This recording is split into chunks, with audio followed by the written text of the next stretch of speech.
The letter arrived with no warning, and it changed everything, before Maggie Hale even opened the envelope.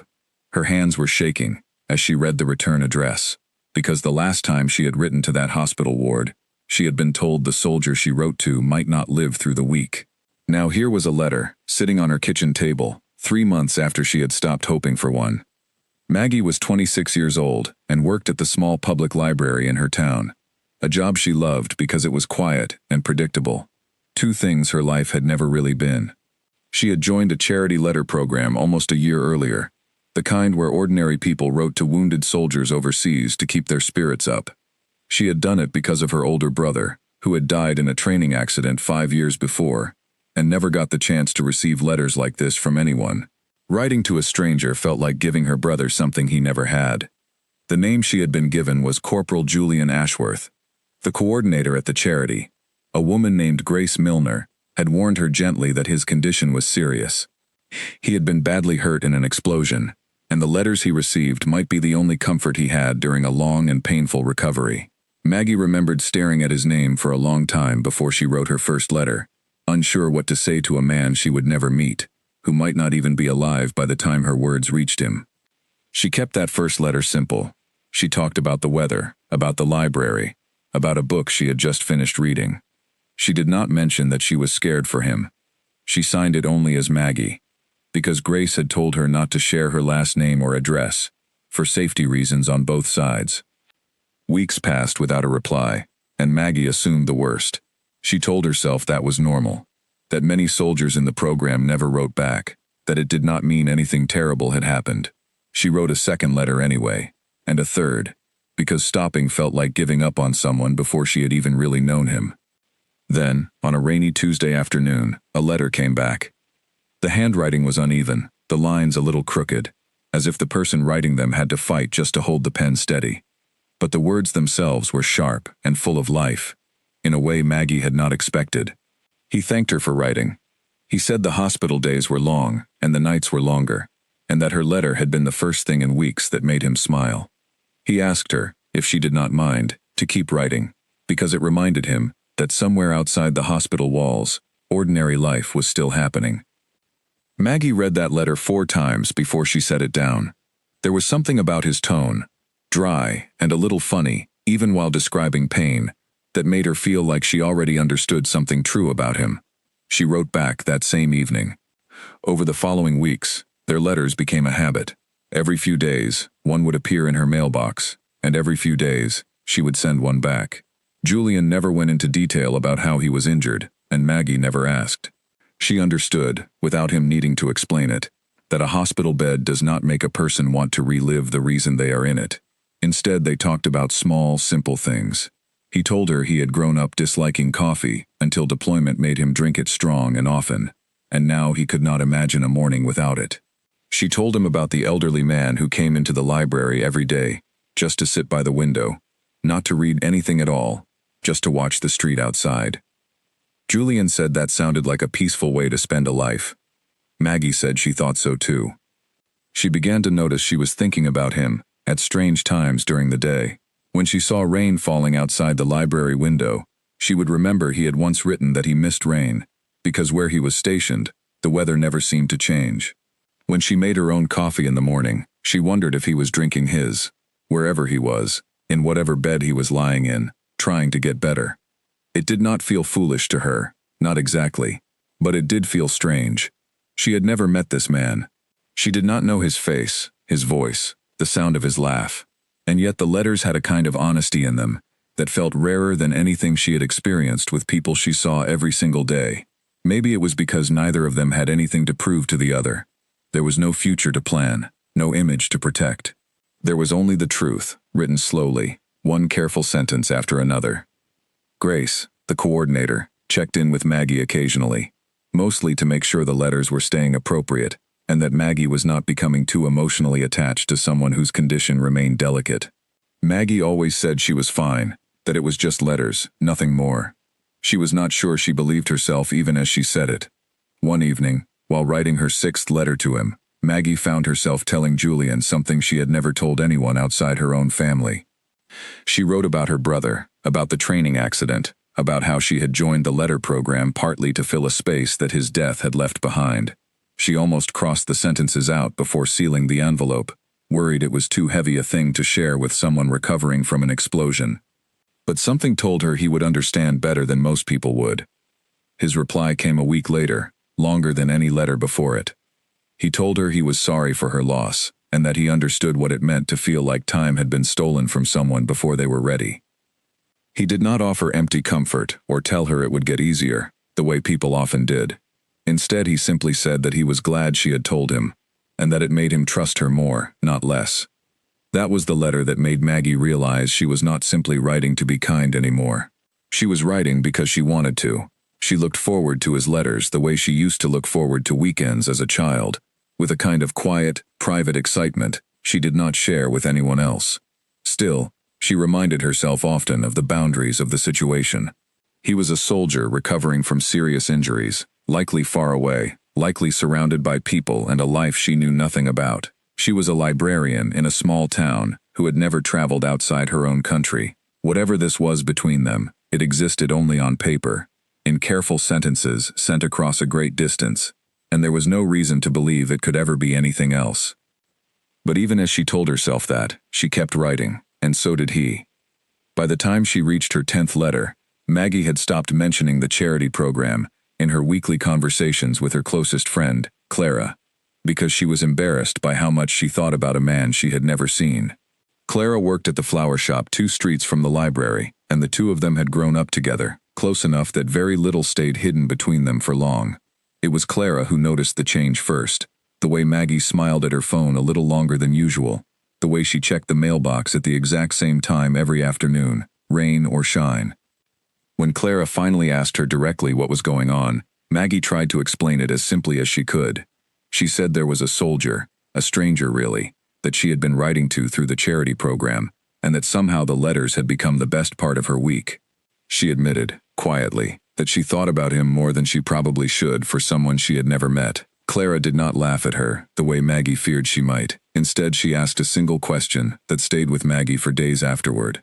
She asked what would happen if he got better, and simply stopped writing, the way soldiers sometimes did once their recovery reached its final stages, and their attention returned fully to the world waiting for them outside hospital walls.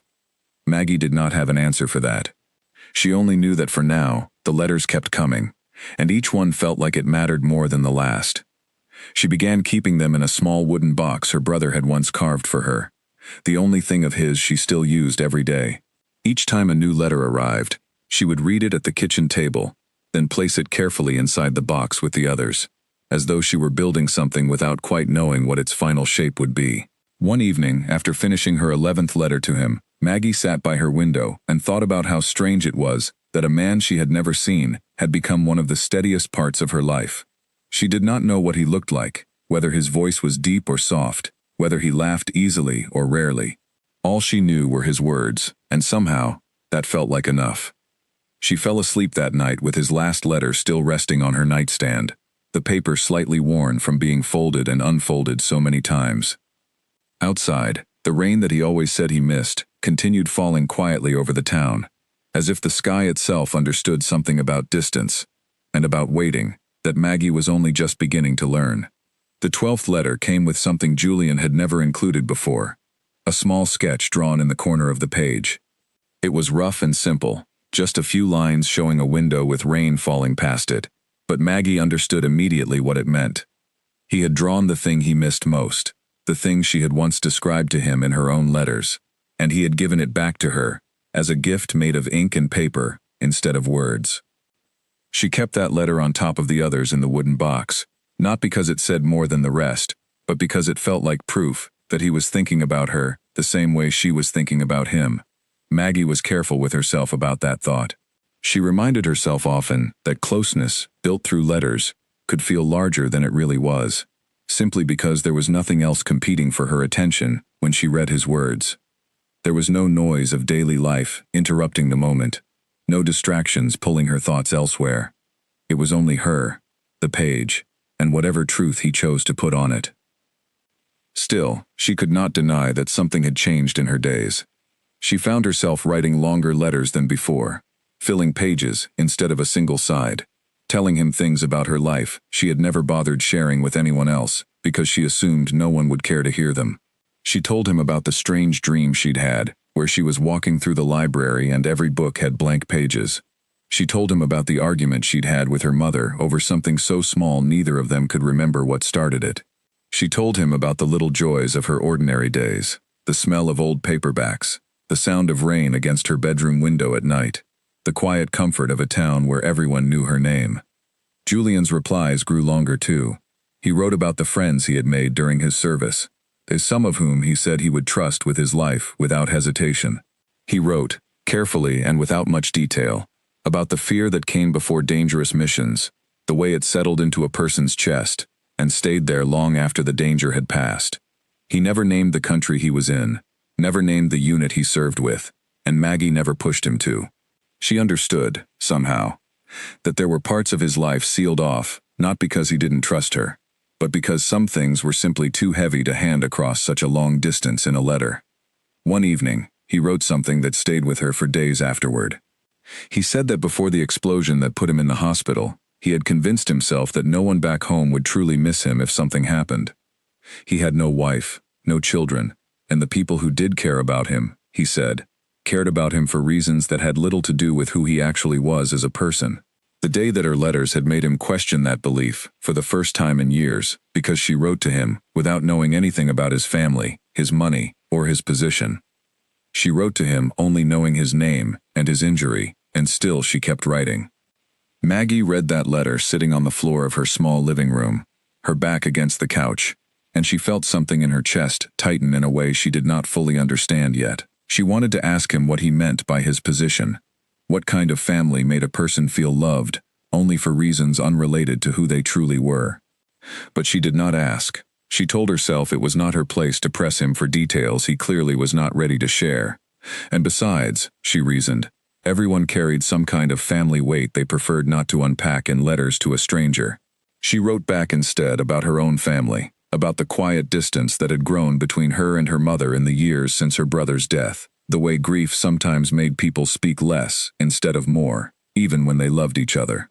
She told him that she understood, in her own way, what it felt like to wonder whether people saw her clearly or only saw the role she was expected to play, the dutiful daughter who had stayed local and steady while everyone else's life moved on without pause. Their letters continued like that for months, growing into something neither of them named directly, but which both of them clearly understood. By the time Maggie reached her 20th letter, she counted them one evening, while sitting on her bedroom floor, laying each one out across the carpet in the order she had received them. 20 letters, 20 small windows into a man she had never seen. She sat there for a long time, staring at the careful lines of his handwriting, and admitted to herself, quietly and without drama, that she had fallen for him. It was not a dramatic realization, the kind she might have imagined as a teenager reading romance novels late at night. It was quiet and steady, the kind of feeling that had been building slowly for so long that by the time she noticed it clearly, it had already become part of her. She did not know his face, she did not know the sound of his voice, but she knew the shape of his thoughts, the rhythm of his sentences, the small kindness he showed even while describing pain, and somehow that felt like more than enough to build a feeling on.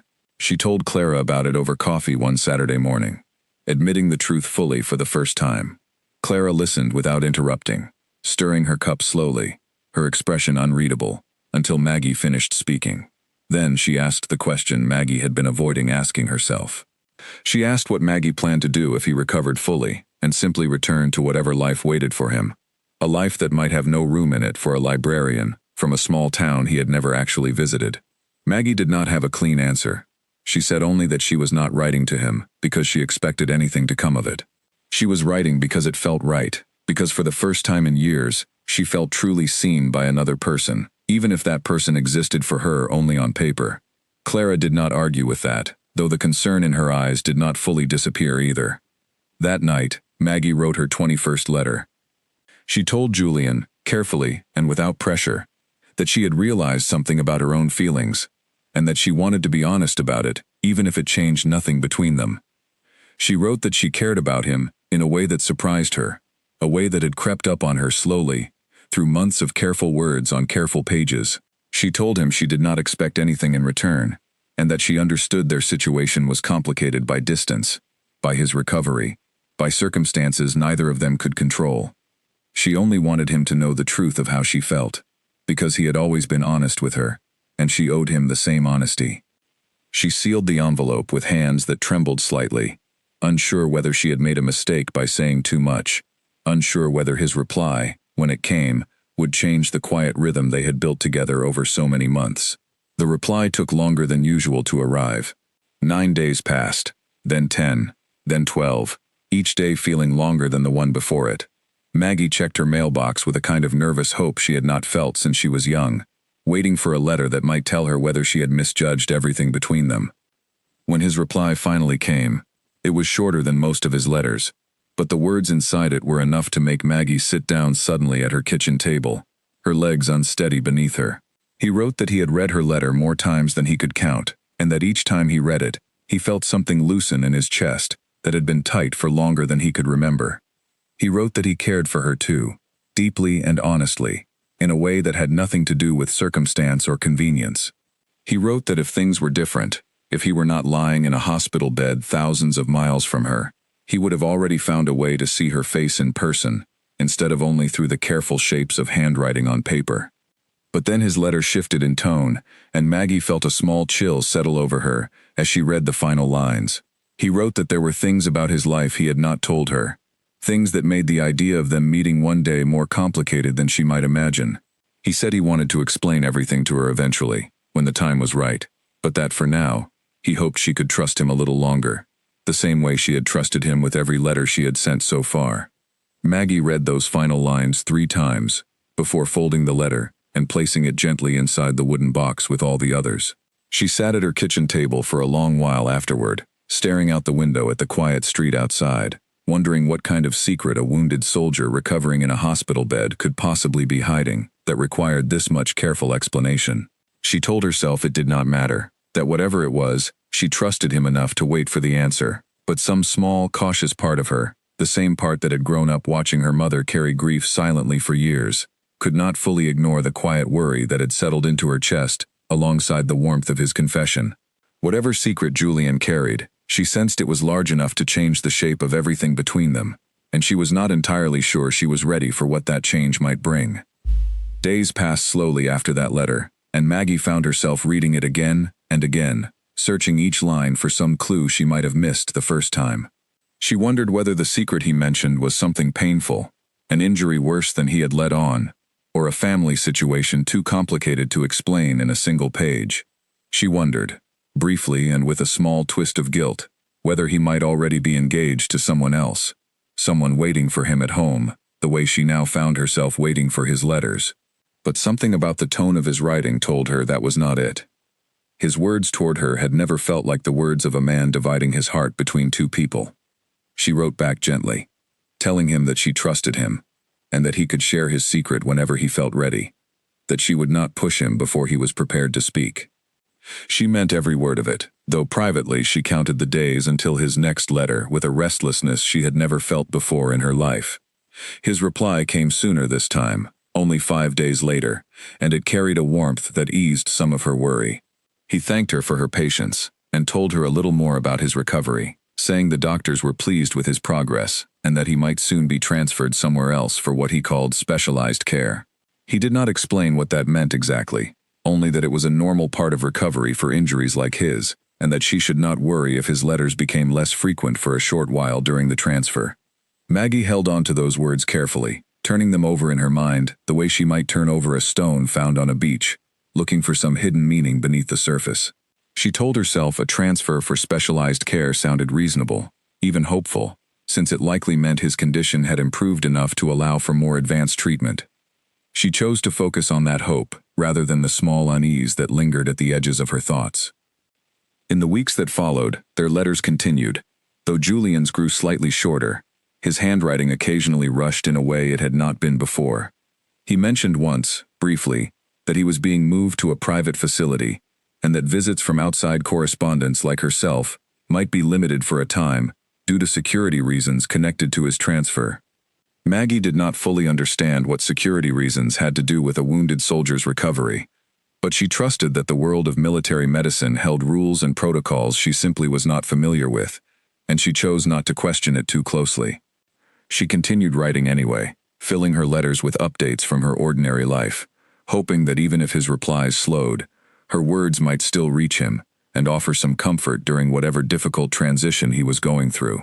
She wrote about the library's small summer reading program for children, about the elderly man by the window who had finally started borrowing books after months of simply sitting and watching the street.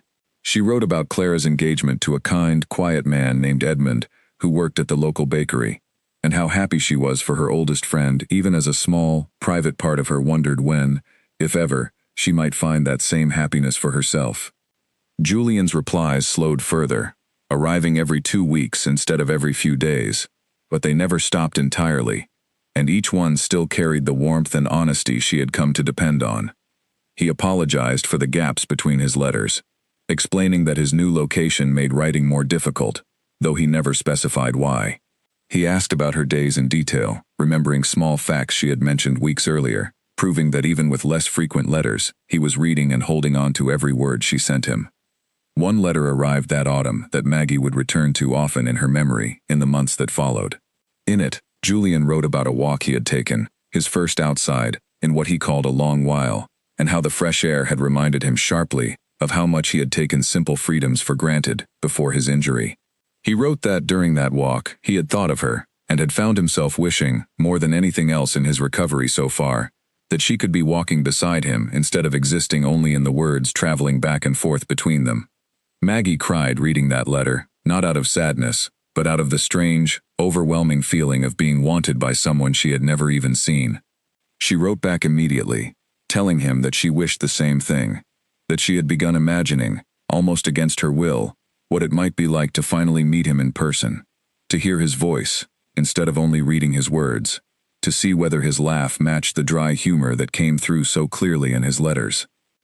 It was around this time that a strange incident occurred, one that Maggie did not think much of at first, but which she would later remember with a very different understanding. A woman she did not recognize came into the library one afternoon, asking quiet, careful questions about the town, about local families, about whether anyone connected to the charity letter program lived nearby. Maggie assumed the woman was simply a curious visitor, or perhaps a journalist researching the charity program for some kind of feature story, and answered her questions politely, without thinking too much of it. It was only much later that Maggie would realize the visit had likely been connected to Julian's family, quietly checking on the woman who had been writing to him for months, though at the time she had no reason to suspect anything of the sort. The letters continued through the following weeks, slower now but still steady, each one a small anchor in the uncertainty that had settled over their correspondence. Julian wrote about missing simple things, about wondering what her voice sounded like, about a growing hope that once his recovery reached its final stage, circumstances might finally allow them to meet in person. He never explained exactly what circumstances he meant, and Maggie, still cautious about pressing him too hard, chose to accept the vagueness as part of the mystery surrounding his recovery and his family situation. Then, in early winter, a letter arrived that felt different from all the ones before it. Julian wrote that he needed to tell her something important soon, something he had been putting off for far too long, and that he hoped when the time came, she would understand why he had waited this long to share it. He wrote that he was afraid, more afraid than he had been at any point during his physical recovery, because unlike an injury, this fear could not be treated with medicine or time. It was a fear of losing her once she learned the full truth of who he really was. Maggie read that letter standing in her kitchen, the paper trembling slightly in her hands, though she was not entirely certain whether the trembling came from fear or excitement, or some combination of both. She wrote back immediately, telling him that nothing he could say would change how she felt about him, that she had fallen for the man in his letters, not for some imagined version of him shaped by assumptions about his life outside the pages he sent her. She told him she was ready to hear whatever he needed to say, whenever he felt ready to say it. For a while after that, his letters seemed to carry a new kind of tenderness, as though he were preparing himself slowly for the conversation he knew was coming. He wrote about his childhood in careful, general terms, mentioning a large old house he had grown up in, a strict but loving father, a complicated relationship with expectations that had shaped much of his early life. He never used specific names or places, and Maggie, absorbed in the warmth of his words, did not notice how carefully he was avoiding details that might have given away exactly who he was. She wrote back about her own childhood, about the small house she had grown up in with her brother, about summers spent reading in the library that would later become her workplace, about the simple, steady kind of life she had always known and mostly loved, even during its quieter, lonelier stretches. As winter deepened, Maggie noticed the tone of Julian's letters shifting again, becoming more urgent, as though he were racing against some invisible deadline she could not see. He wrote that his recovery was nearly complete, that soon he would be released fully from medical care, and that once that happened, there would be nothing standing between them anymore, except the truth he still needed to tell her. He asked her, gently, to be patient just a little longer, promising that the wait would be worth it. Maggie agreed, as she always did, trusting the steady honesty that had defined every letter he had sent her so far. She had no way of knowing, as she folded his letter and placed it into the wooden box now nearly full with the careful record of their entire correspondence, that this would be one of the last letters she would receive from him for a very long time. The silence began quietly, the way most silences do, without any clear announcement that something had changed. At first, Maggie simply thought Julian was busy with the final stages of his recovery, or perhaps caught up in whatever preparations came before a soldier's full release from medical care. She continued writing every few days, as she always had, filling her letters with small updates about her life, trusting that his replies would eventually catch up once his circumstances settled. 2 weeks passed without a word from him, and Maggie told herself this was simply the longest gap they had experienced so far, nothing more concerning than that. She thought of his earlier warning about the transfer to a new facility, about the vague security reasons he had mentioned months before, and reminded herself that patience had always been rewarded eventually with his letters. She wrote her next letter with the same warmth as always, careful not to let worry creep into her words. By the 3rd week, the quiet had become harder to ignore. Maggie found herself checking her mailbox 2 or 3 times a day, an old and familiar habit now sharpened by anxious hope. Each time she opened the small metal door and found it empty, a tight knot formed in her chest that took longer to loosen than it had the time before. She began replaying his last letters in her mind, searching for any hint she might have missed, any sign that something had gone wrong during his final stage of recovery. She reached out to Grace, the coordinator who had originally connected her with Julian through the charity program, hoping for some kind of update or reassurance. Grace was kind but careful in her response, explaining that once soldiers reached certain stages of recovery, their correspondence details sometimes changed hands, or their location shifted in ways the charity program was not always informed about immediately. She promised to look into Julian's case and get back to Maggie as soon as she learned anything useful. The days that followed felt unusually long to Maggie, stretched thin by uncertainty. She continued going through the motions of her normal life, checking books in and out at the library, chatting with regular visitors, meeting Clara for coffee on weekends, but a part of her attention remained fixed on the silence that had settled over her mailbox. Clara noticed the change immediately, the way Maggie's laughter came a little slower than usual, the way her eyes drifted toward the window whenever the mail truck passed by outside. When Grace finally called with an update, her voice carried a careful, measured tone that made Maggie's stomach tighten before a single word of explanation had been given. Grace explained that according to the hospital records she had managed to access, Corporal Julian Ashworth had indeed been transferred out of the General Recovery Ward, exactly as he had mentioned in his letters. However, the transfer had been arranged privately, outside the usual channels the charity program typically used, and the destination facility had not been disclosed to them. Grace said this sometimes happened when a soldier's family intervened directly in their care, arranging private treatment options that bypassed standard military hospital procedures. Maggie asked, her voice smaller than she intended, whether that meant Julian was safe, whether his recovery was still progressing well, despite the sudden change. Grace admitted she did not know for certain, but explained that private family intervention in a soldier's care usually meant the family had significant resources, and that such interventions were rarely a sign of anything getting worse.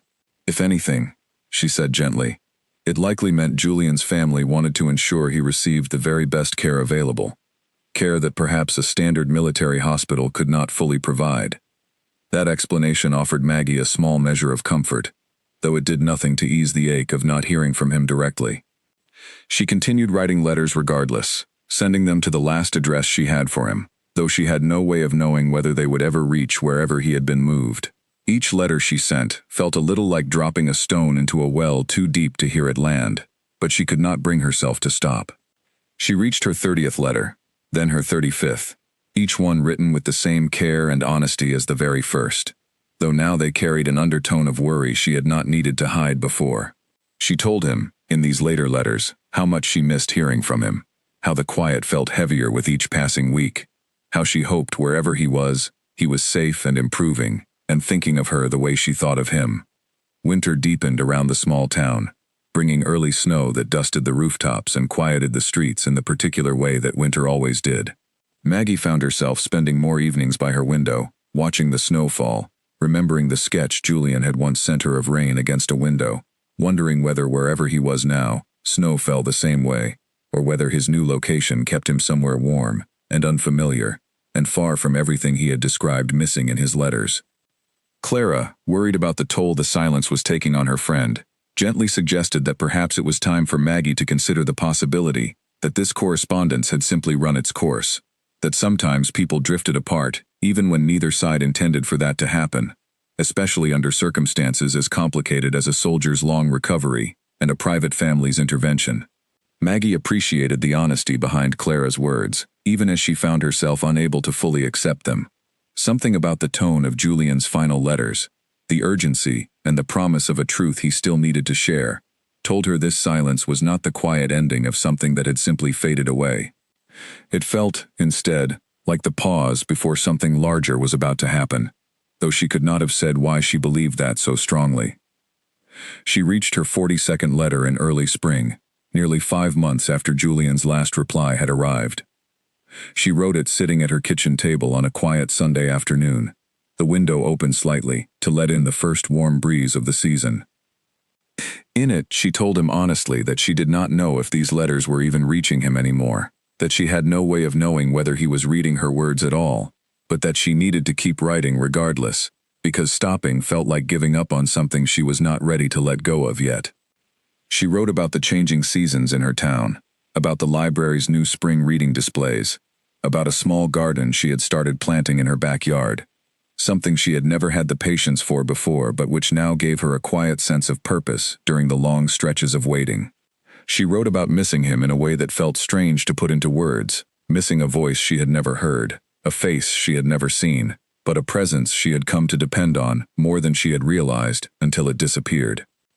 By her 45th letter, written in late spring, Maggie had begun to accept a quiet kind of grief settling into her days, not the sharp grief of sudden loss, but the slow, dull ache of uncertainty that refused to resolve itself in either direction. She continued her normal routines, continued smiling at library visitors and laughing with Clara over coffee, but a part of her remained suspended in that unanswered silence, waiting for a resolution that seemed less and less likely to come.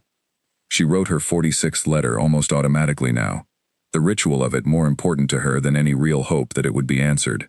She told him about a dream she'd had, one where she finally saw his face clearly for the first time, though when she woke, she could not remember any of his features, only the warm, steady feeling of relief that had washed over her during the dream itself. She wondered, writing that letter, whether he ever dreamed about her the same way, wherever he was, whatever he was going through. Her 47th letter, written on a warm evening in early summer, was shorter than most of the others.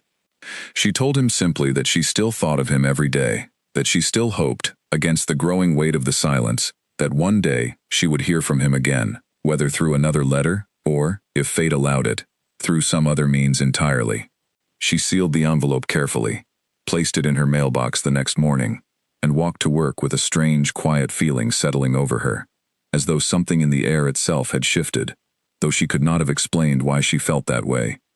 She had no way of knowing, as she walked the familiar path to the library that morning, that the silence which had stretched for nearly 6 months was about to break in a way she never could have imagined, and that the truth Julian had promised to tell her all those months ago was closer to being revealed than she had ever dared to hope. It happened on a quiet Saturday afternoon, nearly a week after Maggie had sent her 47th letter into the silence she had grown almost accustomed to living inside. She had spent the morning in her small backyard garden, kneeling in the soil, tending to the tomato plants she had started in early spring, her hands dirty, and her mind pleasantly empty, for the first time in weeks. It was Clara who noticed the car first, calling Maggie's name from the kitchen window with an urgency that made Maggie's heart jump before she even understood why.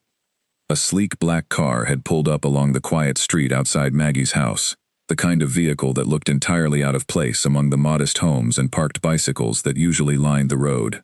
Maggie stood slowly, brushing the dirt from her knees, watching as the car door opened, and a man stepped out, moving with a kind of careful, deliberate grace that immediately felt unfamiliar in a neighborhood where most people moved through their days without much thought to how they carried themselves. He was tall, dressed in a coat that fit him with the precision of tailoring rather than convenience, his dark hair neat despite the light breeze moving through the street. Maggie stood frozen at the edge of her garden, uncertain who this stranger could be or why he had stopped in front of her home. For a moment, she wondered if he had simply taken a wrong turn, lost on his way to somewhere more fitting for a car and a coat like that. Then he looked up, and their eyes met across the short distance of her front yard, and something in his expression, a mixture of nervousness and hope that seemed strangely familiar, despite having never seen his face before, made Maggie's breath catch in her throat. He walked toward her slowly, stopping a respectful distance away, his hands clasped in front of him, as though he were unsure what to do with them. When he finally spoke, his voice was steady, but soft, carrying a warmth that Maggie recognized immediately, though she could not have explained how she knew it, since she had never once heard him speak before that moment. He said her name, quietly, the way someone might say a word they had practiced many times in their head but never aloud. Then he said his own name, Julian, and Maggie felt the garden tilt slightly beneath her feet, though she remained standing, rooted to the spot by a shock too large to process all at once. For a long moment, neither of them said anything else. Maggie stared at him, searching his face for some sign of the man she had come to know through nearly a year of careful letters, trying to match his features to the voice she had imagined so many times while reading his words. He looked healthier than she had expected, stronger, with none of the visible signs of the injuries he had once described in such careful, restrained detail. If anything, he looked like a man who had never spent a single day in a hospital bed at all. It was Clara who broke the silence first, stepping quietly out onto the porch, her expression caught somewhere between confusion and cautious curiosity. Maggie finally found her voice, though it came out smaller than she intended, asking simply how he had found her address, since she had never once shared it with him during all their months of correspondence. Julian's expression shifted then, the nervous hope in his eyes giving way to something more careful, more burdened. He said that before he explained anything else, there was something important he needed to tell her, something he had promised to share once his recovery was fully complete and circumstances finally allowed it.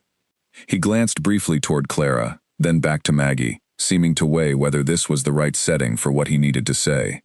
Maggie, her heart pounding with a mixture of joy at finally seeing him and confusion at the strangeness of the moment, invited him inside, gesturing toward her small house with a hand that trembled slightly. Clara excused herself quietly, saying she would leave the two of them to talk, though the concerned glance she gave Maggie before stepping away made it clear she intended to stay close by, just in case.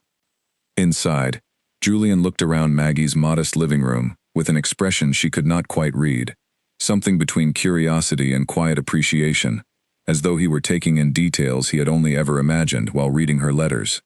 He noticed the wooden box sitting on her side table, the one her brother had carved, now worn from handling, and something in his face softened when Maggie explained, quietly, that it held every letter he had ever sent her. He sat across from her, his hands folded in his lap, and for a moment, the confident, composed man who had stepped out of that sleek black car seemed to disappear, replaced by someone far more uncertain, far closer to the version of himself he had shown her through his letters during his hardest days of recovery. He began by apologizing, sincerely and without excuse, for the long silence that had stretched between his last letter and this unexpected visit. He explained that the transfer he had mentioned months earlier had indeed happened, but not entirely for the reasons she had assumed. He had been moved not simply for specialized medical care, but because his family, upon learning the extent of his injuries, had intervened directly, pulling him out of military hospital care and into a private recovery program overseen by physicians his family had employed for generations. Maggie listened carefully, trying to piece together what kind of family had access to private physicians spanning generations, but she said nothing yet, sensing that Julian was building towards something larger that he needed to say in his own way, in his own time. He continued, explaining that during his recovery, his family had insisted on limiting his outside correspondence, worried that his location and identity might become known to people outside their trusted circle, particularly given certain responsibilities that would fall to him once his health allowed him to resume his full duties. Maggie asked, gently, what kind of duties required that level of secrecy, and Julian took a long breath before answering. He told her that the woman who had visited the library months earlier, the one asking careful questions about the town and the charity program, had been sent by his family to quietly assess who Maggie was and whether the connection between them was something genuine or something that might be exploited given his position. Maggie's stomach tightened at this, understanding now that the strange encounter she had brushed off so easily had in fact been a kind of quiet investigation into her own life. Then Julian said the words that would remain etched in Maggie's memory for the rest of her life, spoken plainly and without any attempt to soften their weight. He told her that his full name was not simply Julian Ashworth, though that name was not false either, but rather incomplete.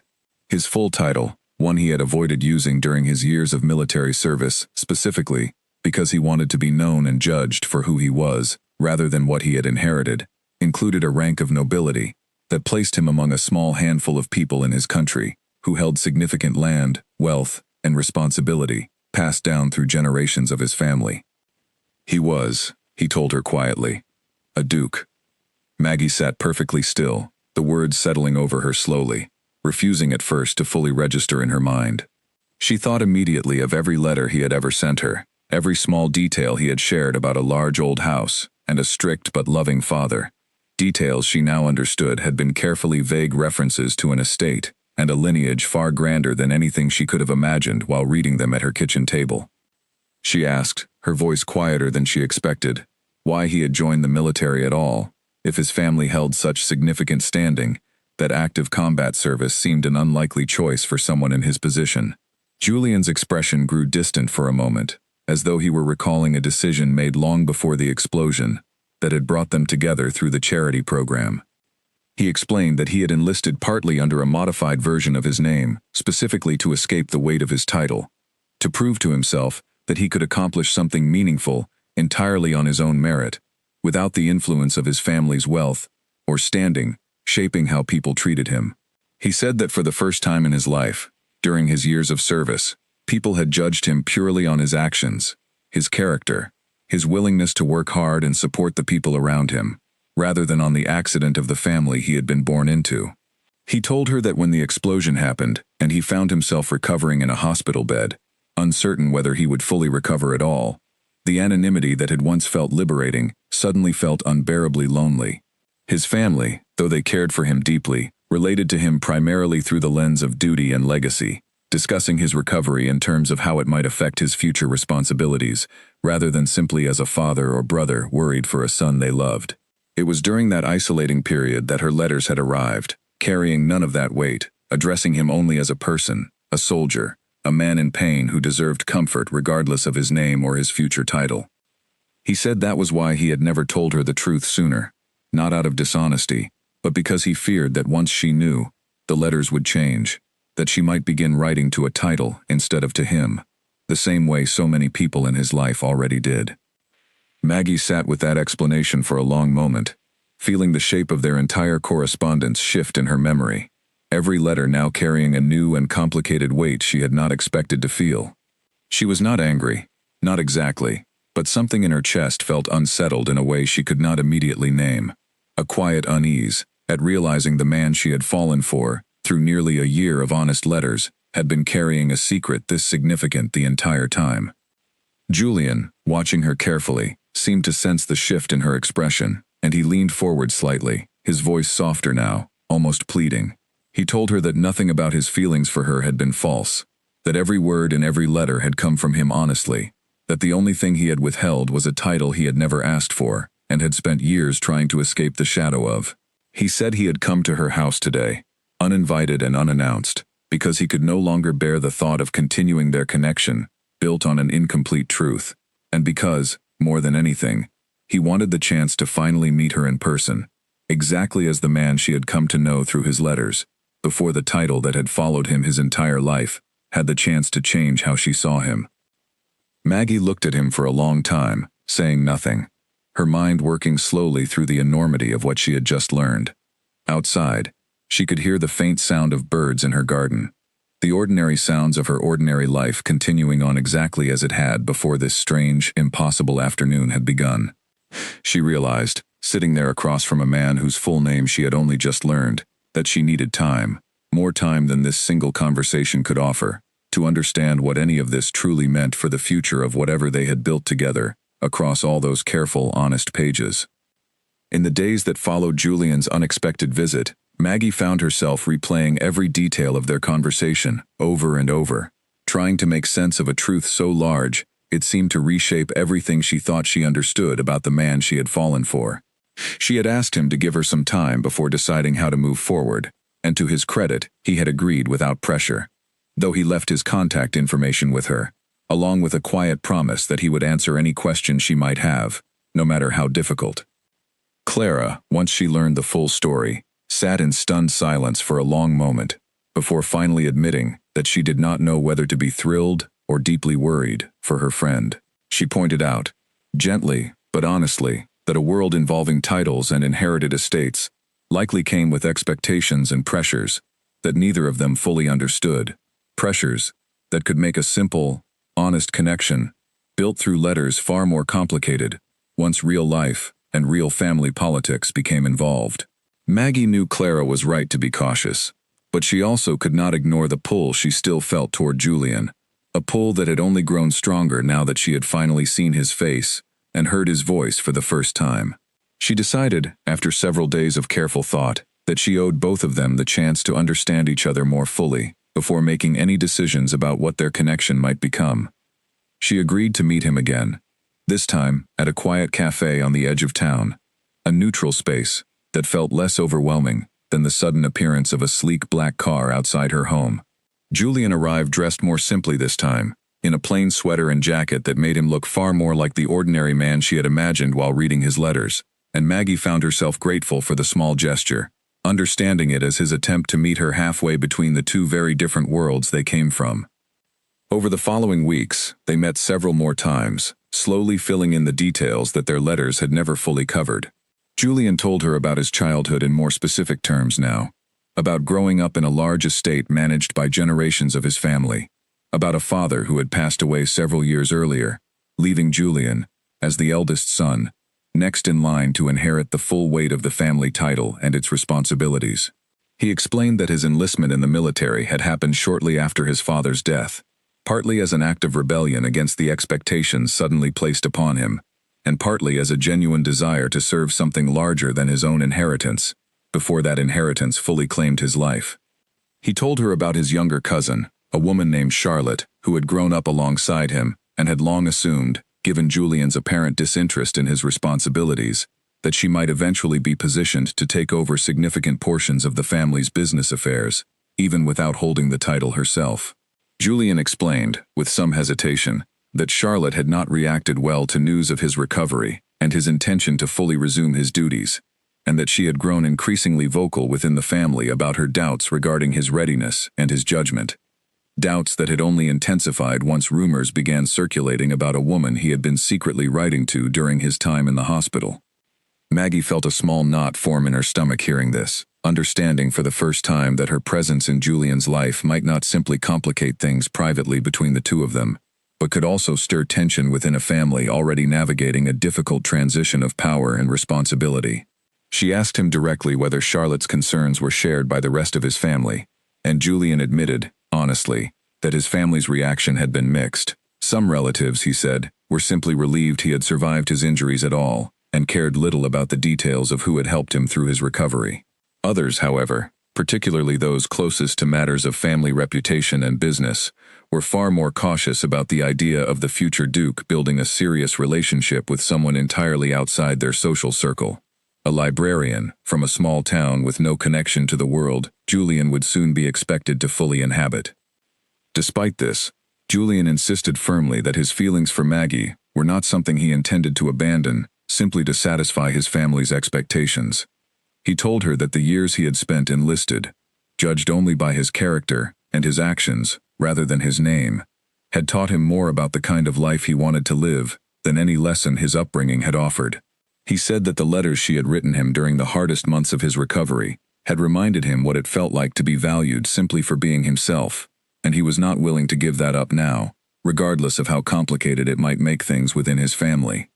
Maggie appreciated his conviction, but she also found herself wrestling with her own uncertainties, ones that had little to do with his family's opinions, and everything to do with the enormous gap between the life she had always known and the life that would surely come with someone in his position. She asked him honestly what a future together might actually look like, practically speaking, given that she had never lived anywhere but her small town, had never managed an estate, or navigated the kind of social expectations that came with a title like his. Julian did not offer easy reassurances.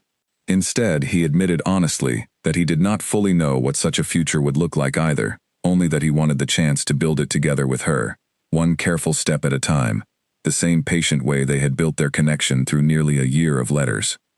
It was during one of their later conversations that Julian finally shared the full details of what had happened during his transfer to private care, details he had left out during their first emotional reunion. He explained that his family, upon learning the severity of his injuries, had insisted on flying him back to their home country for treatment at a private medical facility his family had funded for decades, a facility staffed by physicians who had treated members of his family for generations.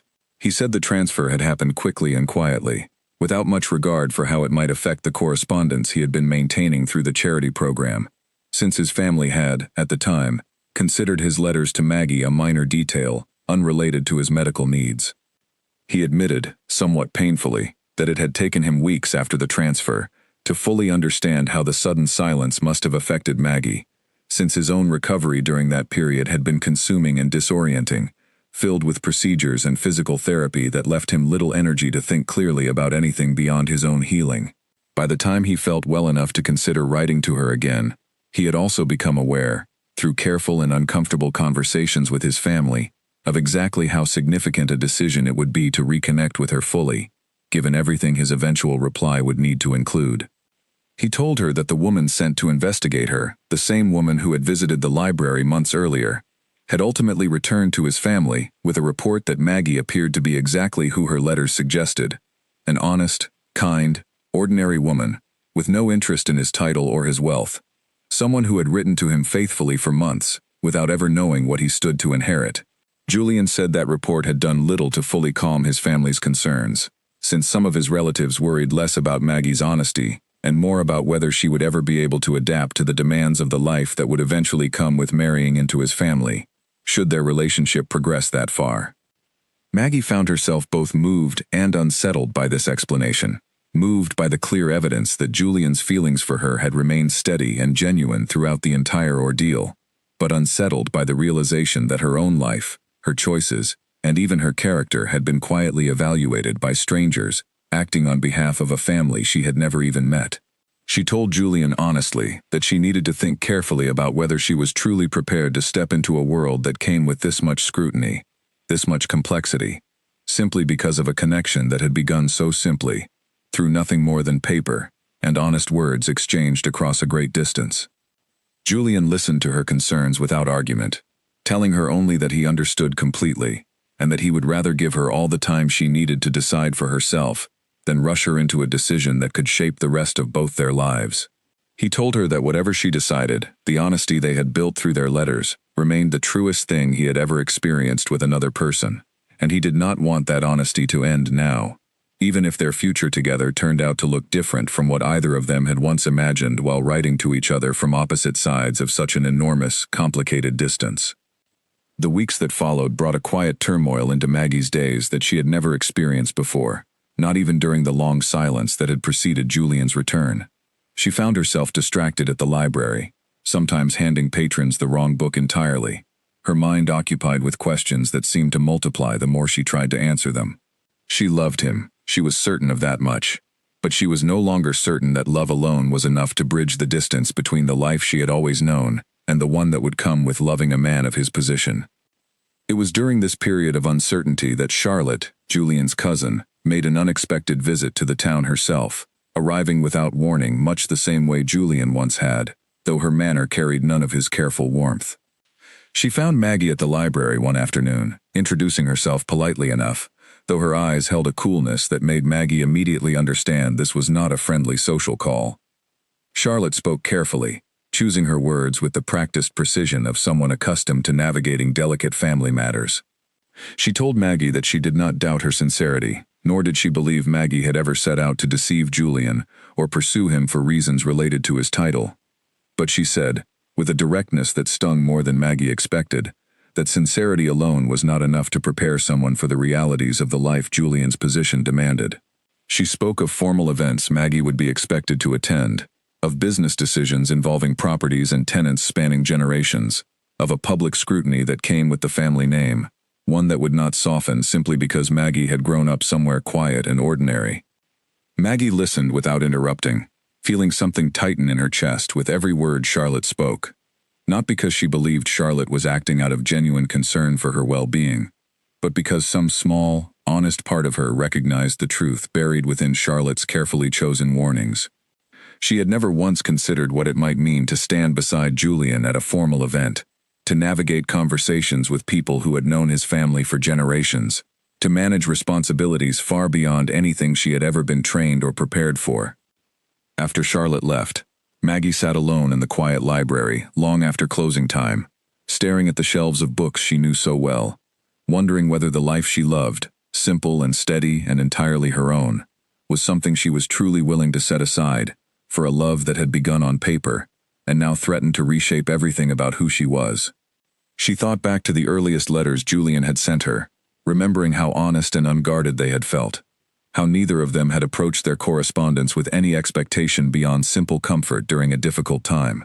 She realized, sitting there in the dim light of the empty library, that what troubled her most was not Julian's title itself, but the quiet realization that he had chosen, for whatever reason, to let her fall in love with an incomplete version of him, only revealing the full truth once circumstances forced his hand. She did not believe he had acted with cruelty or deception in his heart. She understood his reasons, understood the loneliness that had driven him to want to be loved simply for himself rather than for his name.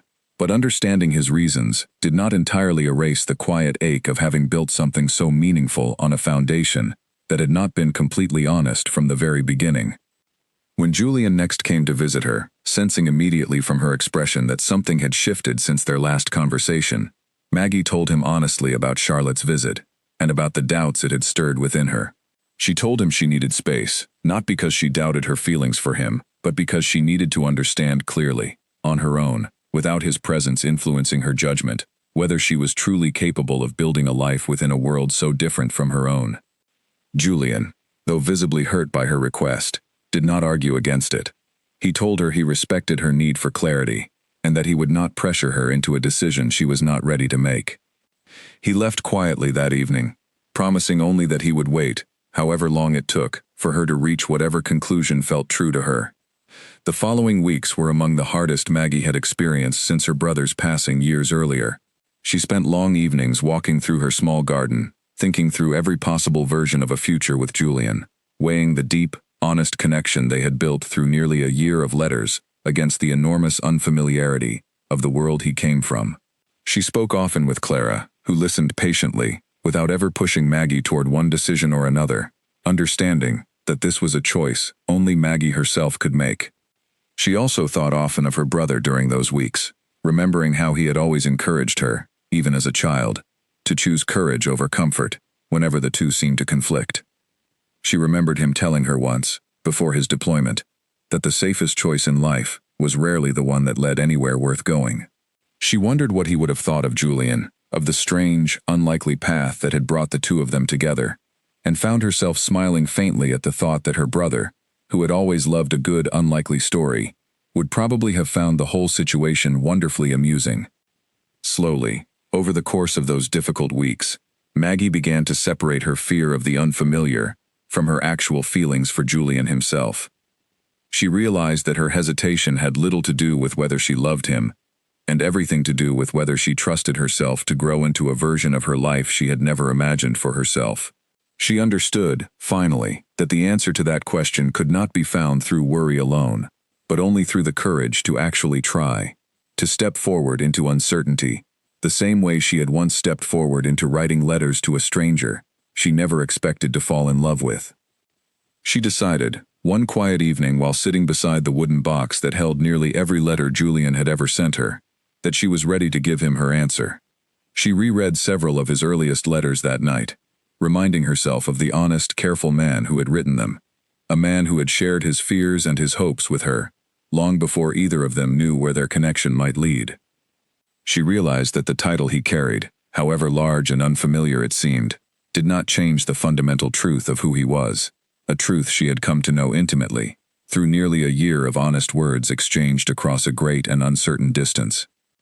The next morning, Maggie wrote what she considered to be her final letter in their long correspondence, though this one she intended to deliver in person, rather than through the mail. In it, she wrote not about her doubts or her fears, but about her decision, clearly and honestly stated, to move forward with him, whatever complications that decision might bring.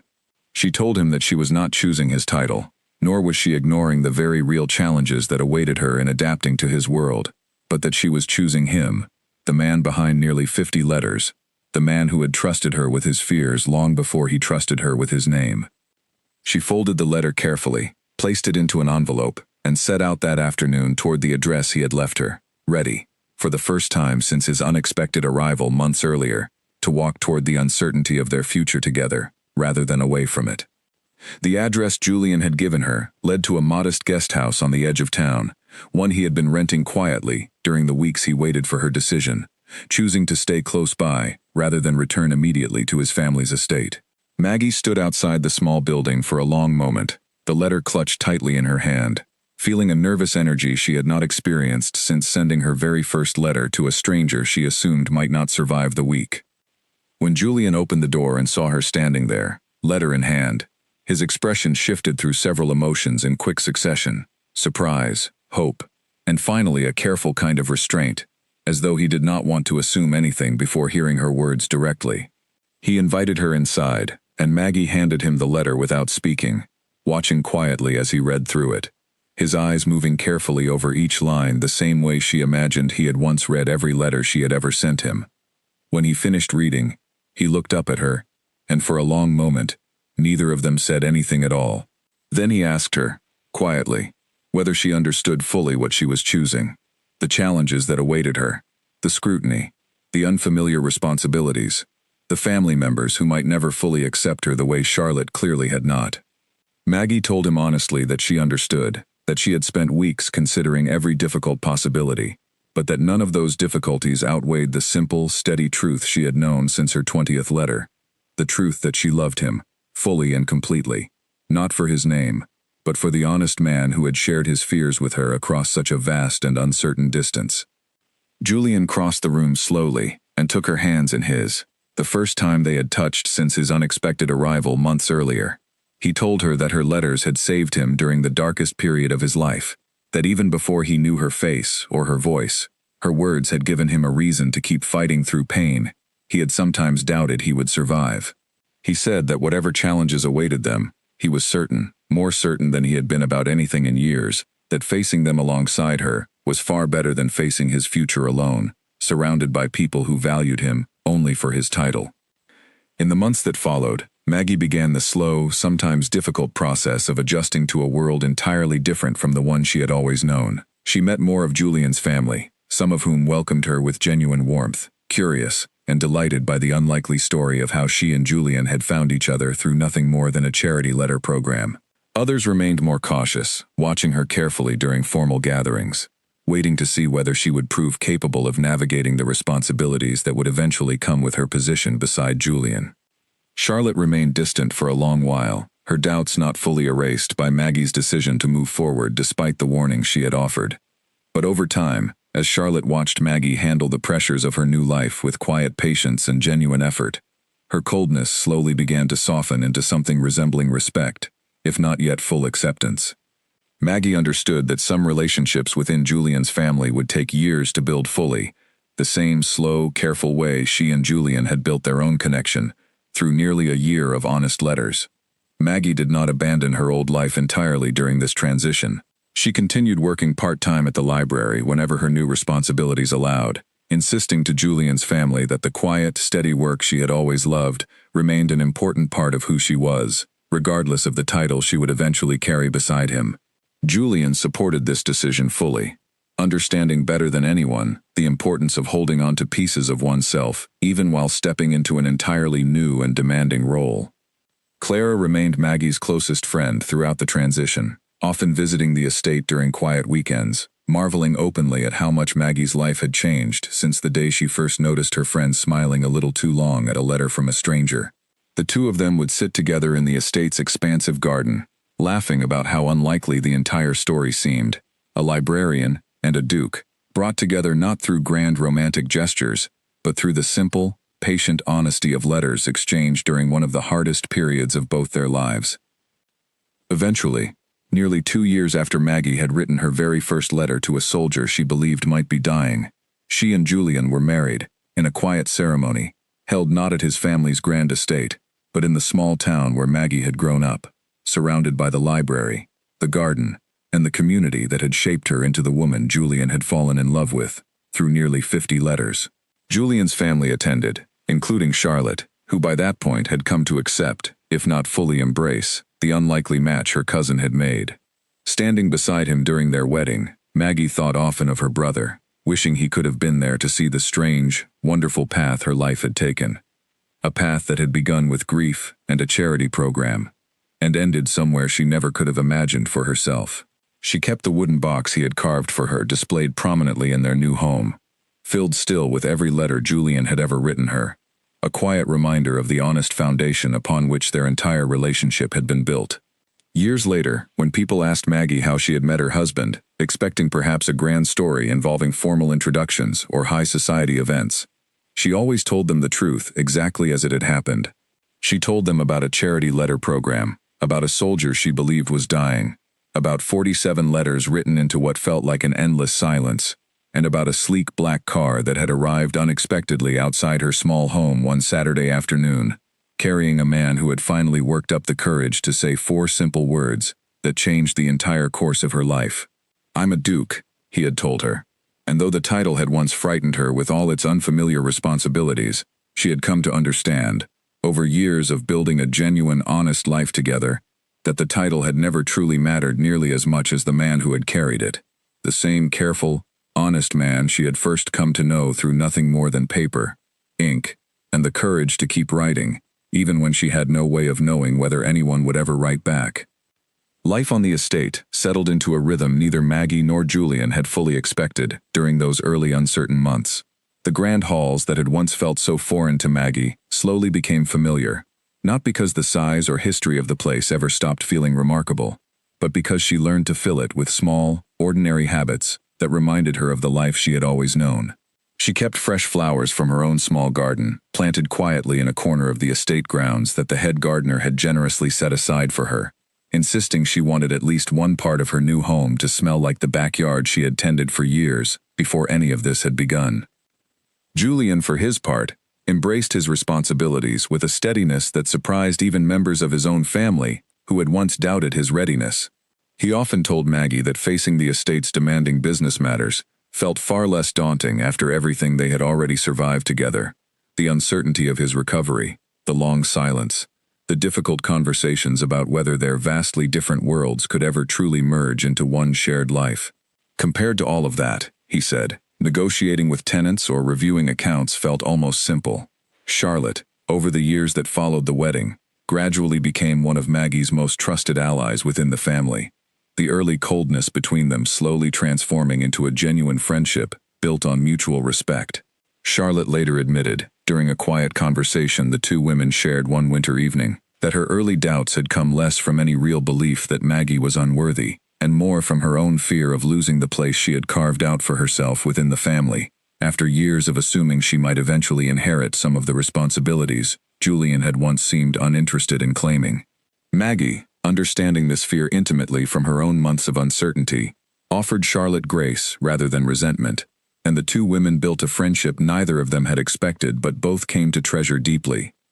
The library in Maggie's hometown remained an important part of her life throughout the years, and she eventually used a portion of her new resources to fund an expansion of the small building, adding a proper children's reading room in honor of the quiet, steady place that had shaped so much of who she was before Julian ever entered her life. She visited often, still recognizing many of the same patrons who had known her as simply Maggie the librarian, long before anyone in town knew her as anything else. Grace, the charity coordinator who had first connected Maggie with Julian all those years earlier, remained in contact with the couple, and both Maggie and Julian became enthusiastic supporters of the letter-writing program that had brought them together. They funded an expansion of the program, allowing it to reach far more wounded soldiers than it had ever been able to support before. And Maggie often wrote personal letters of encouragement to new volunteers, reminding them of the quiet, powerful comfort that simple, honest words could offer someone going through one of the hardest periods of their life. On the anniversary of the day Julian's car had first appeared outside her small home, the couple made a quiet tradition of writing each other letters, even though they now lived under the same roof and saw each other every single day. Julian once explained that he never wanted to lose the habit that had first brought them together, the careful, deliberate honesty that came from putting feelings into written words rather than simply speaking them aloud in passing. Maggie agreed completely, and each year they would exchange these letters privately, adding them to the same wooden box her brother had carved so long ago, a box that had grown to hold not just the story of how they fell in love, but the ongoing story of the life they continued building together. Their first child, a daughter they named after Maggie's late brother in a gentle, adapted form befitting a girl, grew up hearing the story of her parents' unlikely beginning many times over the years, always fascinated by the idea that her mother and father had fallen in love through nothing more than paper and ink, never having seen each other's faces until months into their connection.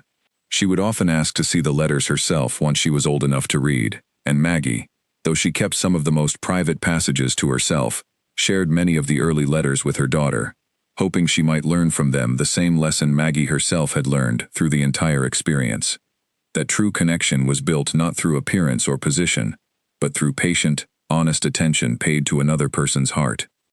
Looking back on everything years later, Maggie often reflected that the hardest part of her entire journey had never actually been learning to navigate life as a duchess, nor adjusting to the formal expectations that came with Julian's position. The hardest part had been the quiet, internal battle she fought with herself during those uncertain weeks after learning the truth, deciding whether she was brave enough to choose an unfamiliar, complicated future over the safety of the ordinary life she had always known.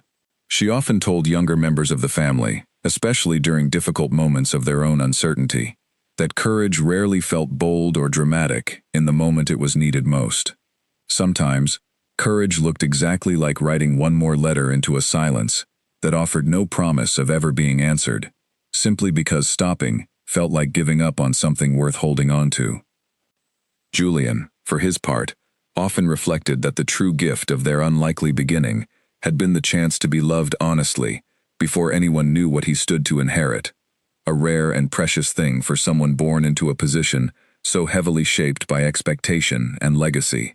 He often said that the 47 letters Maggie had written during his long silence remained, to this day, some of his most treasured possessions, proof of a loyalty and patience that no amount of wealth or title could ever have purchased or guaranteed. Their story, unlikely as it had once seemed, even to the two people living through it, eventually became something of a quiet local legend in Maggie's hometown, told and retold among neighbors and library patrons, who remembered the shy, steady young woman who used to check her mailbox at the exact same time every single afternoon, waiting patiently for word from a soldier she had never met. Few of them could have imagined, during those early uncertain months, that the story would end with a sleek black car, 4 unforgettable words spoken quietly on a Saturday afternoon, and a love built patiently, one honest letter at a time, strong enough to bridge 2 entirely different worlds into one shared, lasting life.